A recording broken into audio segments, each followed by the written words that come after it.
Good evening. Today we have with us the Director Health Services, Dr. Josie Desai. We have Dr. Utkarsh Vitodkar, our State Epidemiologist. We have Dr. Sunanda Amonkar, Associate Professor, Department of Internal Medicine, GMC, who's a treating doctor, head of the team at ESI Hospital. And we have Dr. Ira Almeida, our Medical Superintendent of South Goa. And of course we have Meghna ji. I'll request Dr. Desai to give us an overview of the COVID situation in the state. Good evening. Good evening.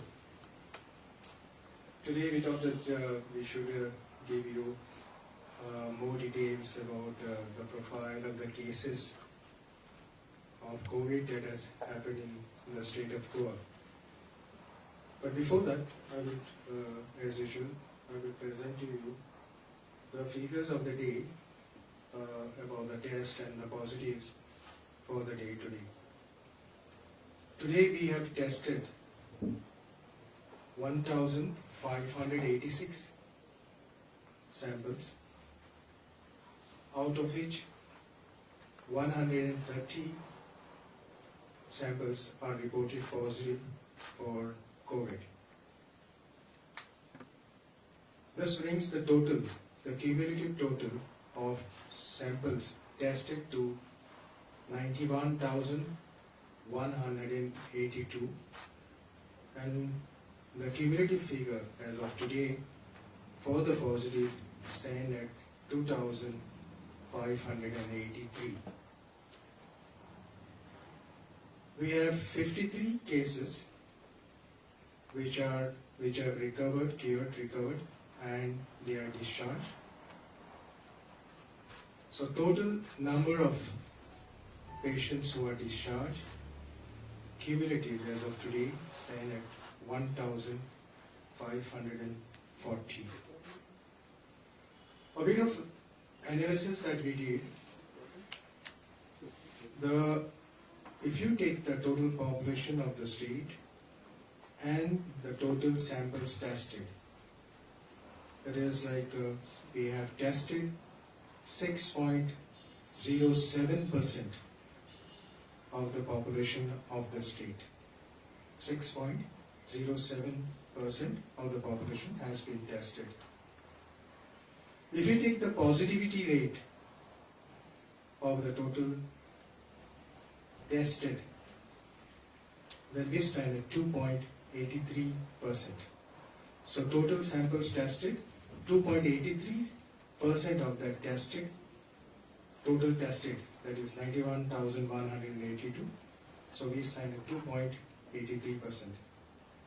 Our recovery rate is 59.6%,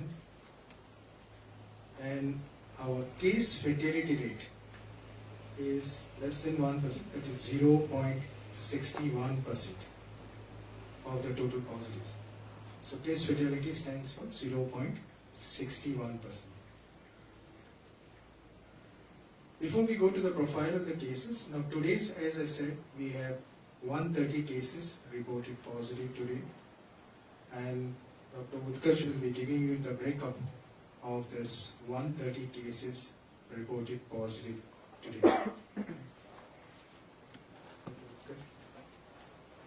Doctor, please take the mic.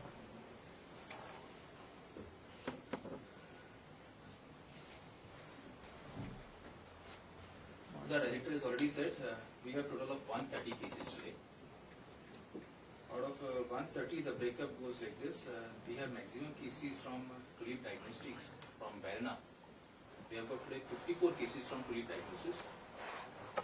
And other breakup of cases is travelers who have travelled by flight are 2. Hinkoli, we have got 12 cases which are from ITC. Hinkoli. Paturba, we have got 3 cases. Bali, we have got 1 case. Madgaon, we have got 3. Molim, we have got 2. Talavlim, Ponda, we have got 3. Vere, we have got 2. Porim, Shroda, we have got 5.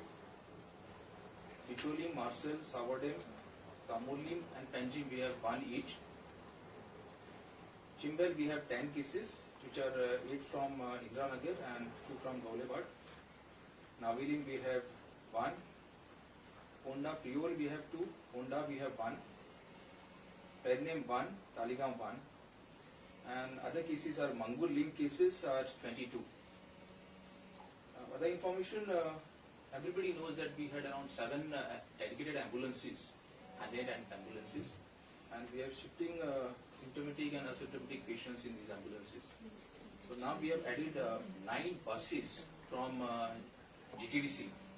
These 9 buses are placed at various locations in the PSC level, and all asymptomatic patients will be shifted with this help of these 9 buses to COVID care centers.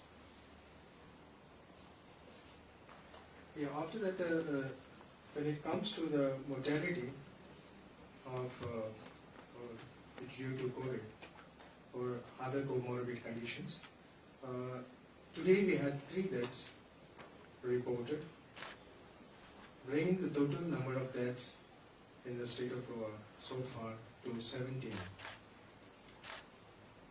Now, out of these 3 deaths, 2 deaths have occurred in the COVID hospital and 1 outside the COVID hospital.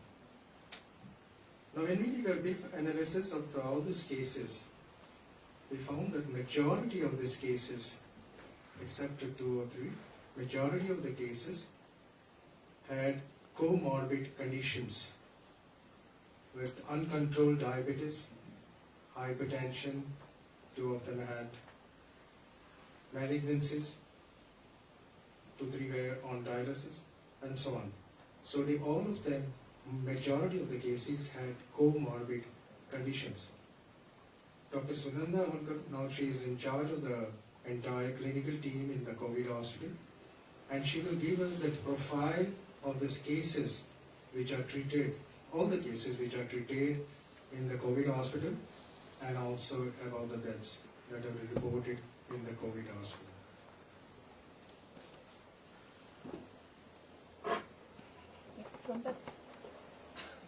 From the time COVID hospital was started, so far we have had 462 admissions, and we have had 14 deaths at the COVID hospital and 3 deaths outside the COVID hospital. As far as the breakup is concerned, there were 9 males, breakup of cases at COVID, 9 males and 5 females, whereas the 3 patients who expired outside the COVID hospital were all males. In relation to age, if we split the deaths, then people who are above 80, we have lost 3 people, of which 2 were bedridden for a prolonged period of time. They had dementia, they had malnutrition, and they tested positive for COVID. One of them when tested positive and presented to us with bilateral pneumonia. In the age group between 70 and 80, we have had 4 deaths.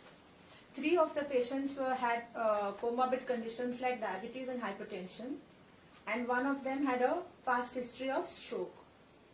Between 60 and 70, we have lost 3 patients. 1 was a hypertensive, 1 was a chronic obstructive pulmonary disease, and 1 was a diabetic patient who was on maintenance hemodialysis because of chronic kidney disease. Between 50 and 60, we have lost 1 patient, and he was a case of hypertension, diabetes mellitus, heart problems, and had undergone a bypass surgery in the past. Between 40 and 50, we have lost 2 patients. Both of them were having malignancies and were on chemo and radiotherapy. One of them was a relapse of a malignancy. Less than 40, we have lost only 1 patient, and he also had decompensated liver disease. About the deaths which were outside COVID hospitals, all of them were males. One was a 50-year-old male who presented with fever and breathlessness. He came to GMC.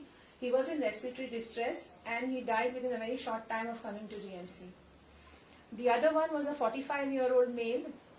He had some chronic disease. The details were not known. He also had a history of fever, but he died at home. And the last one is a 58-year-old patient who was uncontrolled diabetes, hypertension, and myocardial infarction. This has been certified by a private practitioner, and he's tested positive later on.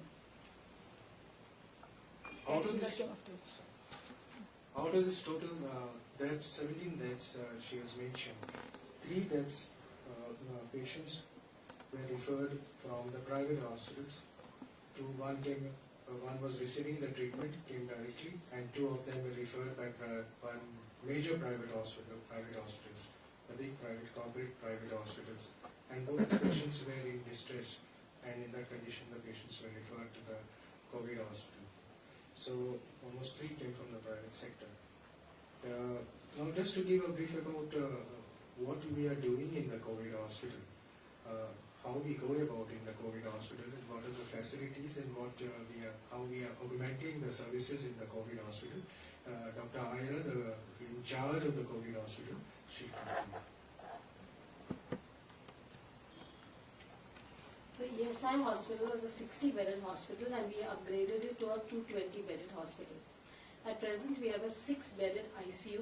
We have now started a 20-bedded ITU, which is an intensive treatment unit, of which 12 beds will be kept for NIV, that is non-invasive ventilation, and 8 beds will be kept for other serious cases. We also have a 8-bedded PICU, that's a pediatric intensive care unit. We have 200 oxygen beds, of which 76 are bedded, have bedded panels with piped oxygen. We have 80 ventilators, we have 1 high flow oxygen system, and we have ordered for 4 more, which are expected this week. We have now 2 dialysis machines. We also have injection remdesivir, and we have tocilizumab. We permit caretakers. At present we have 5, of which 3 are ex-positives. We give them PPE and accommodation as well. All supportive facilities are in place. We did have a problem with the kitchen because 4 of our kitchen staff tested positive. So we were compelled to outsource the night meal and the breakfast. But from today we have started, we are fully functioning. Today our occupancy is 50%. We have 110 beds out of 220. And we have 4 patients in the 6-bedded ICU. So this is what we wanted to say. Now, please don't misunderstand us. We are not here to defend us or to cover us or whatever I say.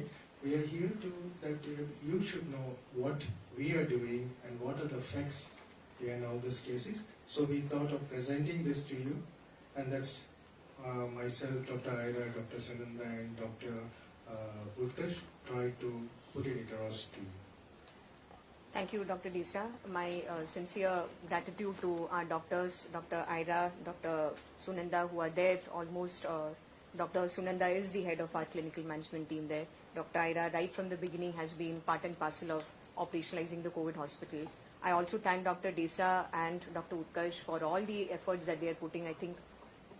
I think I owe it on behalf of all the members of the government of Goa that I express my gratitude here for their unstinted efforts, continuing efforts to ensure that all necessary arrangements are put in place in terms of monitoring, in terms of surveillance, and in terms of ensuring that the medicines are procured on time. Definitely they are putting in more than 100% of their efforts and time to see that the COVID situation is being managed. From my end, I want to make an important announcement today. It has been decided by the government of Goa that all private hospitals in Goa which have an ICU functional unit should be mandatorily keeping 20% of their beds aside for COVID positive patients. I repeat, all private hospitals in the state of Goa which have functional ICU units must keep 20% of their beds reserved for COVID positive patients.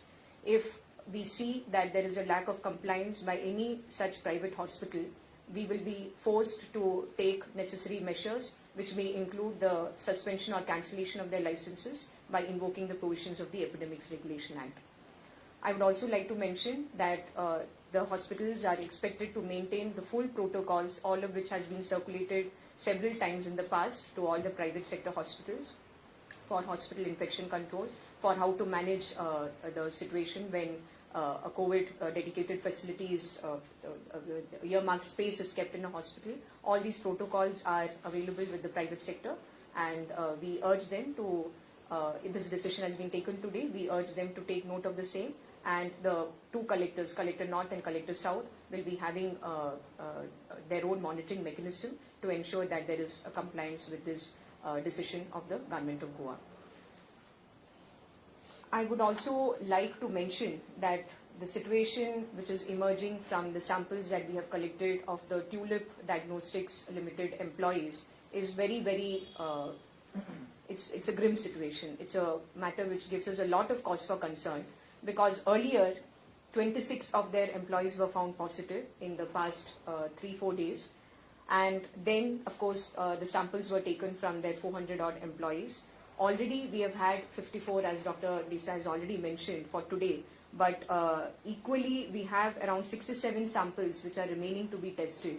And we are having a very high positivity rate of almost more than 20% of the samples proving to be positive. And this is really a cause for concern.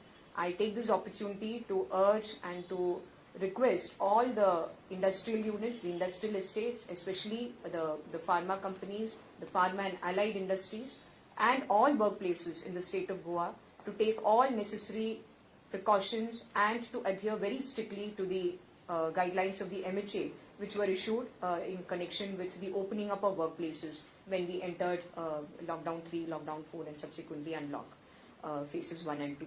So my earnest appeal that all workplaces must ensure that they take all necessary precautions.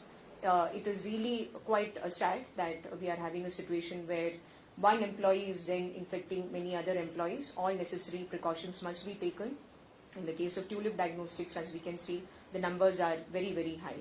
And this is not the final picture, because while the 67 samples remain, I will not be able to tell you what is the final tally. Definitely by tomorrow we will know what is the final tally of the number of positive cases from Tulip Diagnostics. Thank you. Ma'am, are these in Tulip Diagnostics, how many people, do you have any data, how many people are from outside state working or the bordering states? No, I don't have that data available with me right now. But I can tell you one thing, the government of Goa has not permitted the day-to-day movement of employees. That is something that was requested for, but it was not agreed upon, that employees be allowed to come during the day and go in the evening and then come back. That is not something that we have allowed. But as to how many of them are actually from outside Goa but are staying here and working with any of the companies or for Tulip, I would not be in a position to say. And what is the condition of the MLA Clapasia and I has think- Dr. Yes. Edwin tested positive? I think Dr. Amolkar is the best person to talk about our honorable MLA. So, The Honorable MLA is stable and he's showing signs of improvement. Okay, about Dr. Edwin? Dr. Edwin has tested positive only today, so I have not examined him today, but he is coming to the ESI hospital. Where are these laborers presently of Tulip? Because you're waiting for their results. yes. So where are they currently? They have been asked to be there. They are not exactly laborers, they are employees. They have been asked to maintain very strict quarantine in the places where they are residing. Basically, the company itself has accommodation provided to them. So they have been asked to maintain strict isolation in that accommodation. The persons who have already been tested positive are, of course, being shifted. Any investigation is being done about the source of infection in the Tulip, because 80 people have tested Yes. positive so far. You see, about investigation as such, we have, our job is to trace the contacts, and Dr. Utkarsh, would you like to comment on that? About what was the beginning? Actually, the initial patients, what we have got from even from Tulip, were related to Mangur and Mangur related cases. So the possibility of source of infection for Tulip is from Mangur. But the matter of concern is that it spread. It spread within the workplace, because otherwise we would not have had so many people from the same workplace. So that is, and that too across their units. It's not restricted to one of the units, it is across the units. Any action is being planned against the organization? Sorry? Any action is being planned against the organization, because there will be somewhere lapse on their part. Well, as of now, you're aware that the Collector South has ordered closure of the unit for 14 days. That's all that I would be able to tell you right now. Any other company have some? Yes, there are a few, one isolated cases which have come up from a couple of other companies. There is one case, Doctor, am I right, from Cipla, and then one more case from, there are a couple of companies from where the cases have come. Suppose if a patient now, like suppose if I test positive and I go to a private hospital, what is the fee that I have to pay them? Yes. So regarding the charges, what we will be, what has been decided already, approved by the government, and the order will soon follow. it will say that the charges which are going to be taken by the private hospital for the treatment, for the room, and for any other associated facility, treatment facility that they are extending to the patient, will have to be shared with the DHS. So that will give us an opportunity to see and monitor the rates which are being charged. At this stage, there is no cap set. Not right now, no. There are, yes, sir, yes. Yeah, doctor, a majority of cases are from Vasco or surrounding areas. Is there a reason why, because of this peculiarity?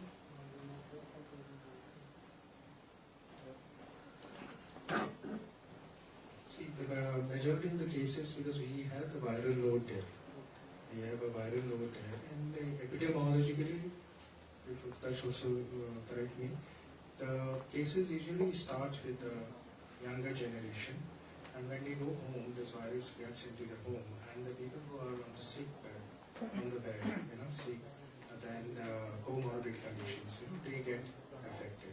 This is how epidemiologically it spreads, and as the viral load builds, the virulence increases. So the cases affecting, that's the thing. But you must remember that, as I said earlier, and Dr. Simanda also said, presented to you, majority of the cases like that's which has occurred are having severe comorbid conditions. Within Vasco, Utkarsh can add to that, Utkarsh. See, Vasco, as we know, the first major outbreak or major clustering what we got was the Mangur field. So our spread maximum is occurred from there. And secondly, as director has said, the more active population whatever is there, they are the people who move around. And that's how it spreads.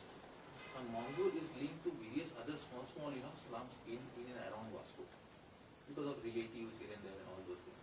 And that's how there have been many clusters which were formed in Vasco. If you take a case of other places where we got isolated cases, most of the isolated cases have stayed as isolated cases. yeah. Now the Vasco major problem was because of these clusters. So can we say within Vasco there is a kind of localized community transmission? It's actually a major clusters. It's not some clusters which are formed. Major transmission is in a Mangur field, the containment area. Also, in terms of your asymptomatic cases, is there an average period that you're confirming now that these many days they do end up staying in the hospital or COVID care center? And what is the nature of asymptomatic cases so far that you've got?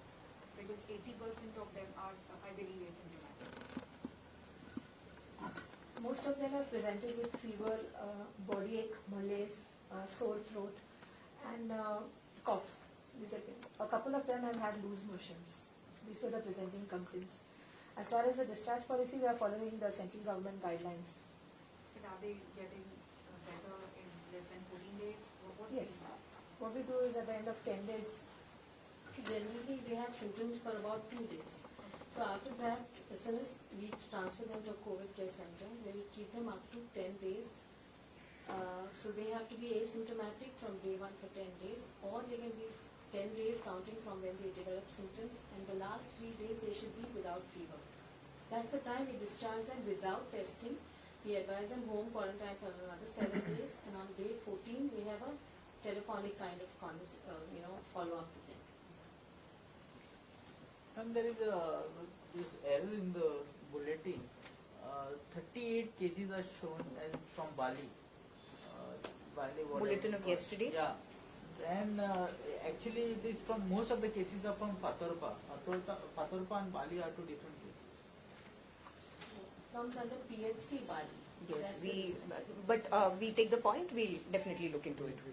We'll correct it if there is a need for Is it. there a statement you want to make? Because every day when you see that the cases are increasing, I mean, I understand from the percentages it's quite less, but there's a sense of fear and there's a lack of confidence.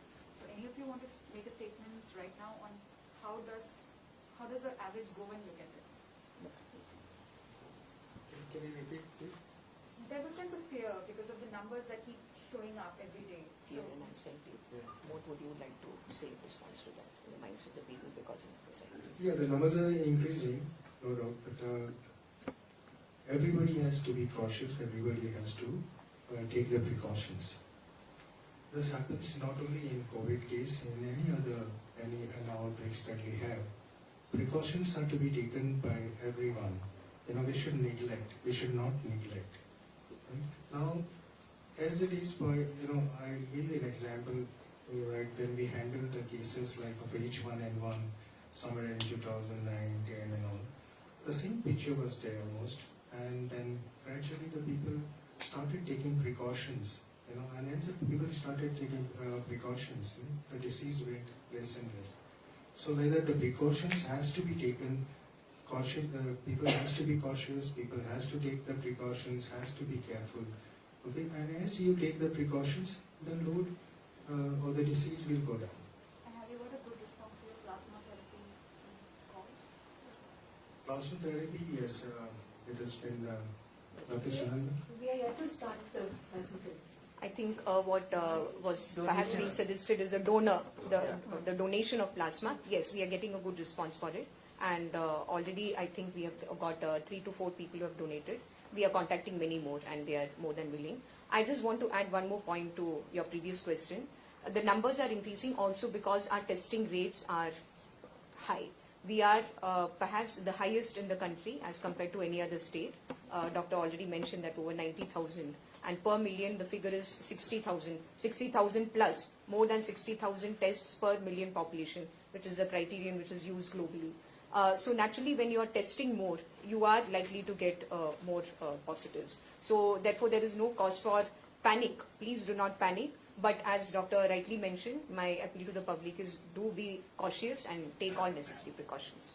Ma'am, what is the chance of recurring once an asymptomatic patient is discharged? Recurring where? Recurring of the infection, reinfection. Reinfection of a person who is already treated. Who would like to comment on? See, once you have the infection, you get the infection, you have the antibodies developed in your body.